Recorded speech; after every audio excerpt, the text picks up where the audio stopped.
CM Revanth తో ముగిసిన సినీ ప్రముఖుల భేటీ 2 గంటల పాటు సాగిన సమావేశం. టాలీవుడ్ కు ప్రభుత్వ మద్దతు ఉంటుందన్న సీఎం. సినీ ప్రముఖులతో మరోసారి భేటీ కావాలని ప్రభుత్వ నిర్ణయం. శాంతి భద్రతల విషయంలో రాజీ లేదన్న సీఎం రేవంత్. ఇకపై బౌన్సర్లపై సీరియస్ గా ఉంటామని వెల్లడి. అభిమానుల్ని కంట్రోల్ చేసుకోవాల్సిన బాధ్యత సెలబ్రిటీలదేనని స్పష్టం. తెలంగాణ రైజింగ్ లో ఇండస్ట్రీకి సామాజిక బాధ్యత ఉండాలన్న రేవంత్ రెడ్డి. సినీ ప్రముఖులతో భేటీ ముగిసిన అనంతరం మంత్రి కీలక వ్యాఖ్యలు. ఆల్ ఇష్యూస్ క్లోజ్ అన్న కోమిటిరెడ్డి వెంకటరెడ్డి. తెలుగు సినిమాపై తన విజన్ ను సీఎం చెప్పారు. టికెట్ ధరలు, బెనిఫిట్ షో అంశం చాలా చిన్నది. వాటన్నింటిపై మరోసారి సమావేశమవుతామన్న దిల్ రాజు. యూనివర్సల్ లెవెల్లో స్టూడియో సెట్ ఉండాలి. ప్రభుత్వం క్యాపిటల్ ఇన్సెంటివ్లు ఇస్తేనే సినీ పరిశ్రమ గ్లోబల్ స్థాయికి ఎదుగుతుంది.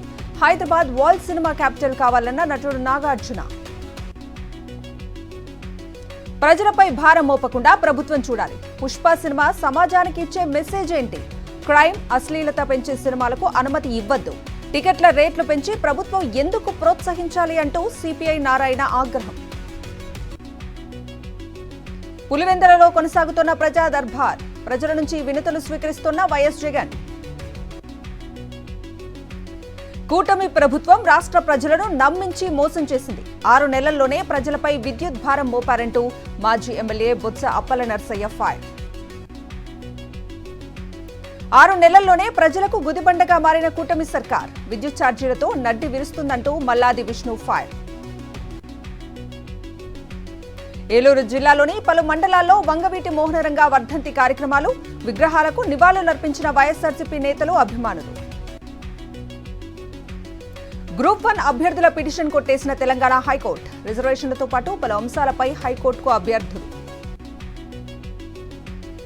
యాదగిరిగుట్ట శ్రీ లక్ష్మీ నరసింహస్వామి వారికి అష్టోత్తర శత ఘట్టాభిషేకం. వైకుంఠ ద్వారం వద్ద పూజలు, భక్తులతో గిరి ప్రదక్షిణలో పాల్గొన్న భక్తులు. తిరుమల వైకుంఠ ద్వార దర్శనానికి టీటీడీ విస్తృత ఏర్పాట్లు. 10 రోజుల పాటు రోజుకు 70,000 మందికి దర్శనం కల్పించేలా చర్యలు. తిరుమలలో పెరిగిన భక్తుల రద్దీ. శ్రీవారి సర్వదర్శనానికి 20 గంటల సమయం. విశాఖ కనక మహాలక్ష్మి అమ్మవారి ఆలయంలో భక్తుల ఇక్కట్లు. వీఐపీ దర్శనాలకు మాత్రమే అధికారుల ప్రాధాన్యత. కూటమి నేతల సిఫార్సులు ఉంటే టికెట్ లేకుండానే దర్శనాలు. సామాన్యులకు అందని అమ్మవారి దర్శనం. సూర్యాపేట జిల్లా హుజూర్ నగర్ లో సిపిఐ కార్యాలయంలో ఆవిర్భావ వేడుకలు. జెండా ఎగురవేసి కేక్ తో సెలబ్రేట్ చేసుకున్న నేతలు. తణుకు తేతలిలో నిర్వహిస్తున్న పశువధ ఫ్యాక్టరీ మూసివేయాలంటూ స్థానికుల ఆందోళన.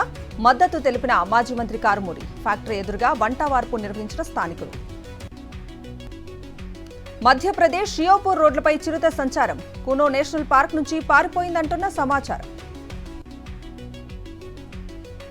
కర్ణాటక రాజరాజేశ్వరి నగర్ బీజేపీ ఎమ్మెల్యే మునిరత్నపై కోడిగుడ్ల దాడి. స్థానికంగా పర్యటిస్తున్న నేపథ్యంలో ఈ ఘటన.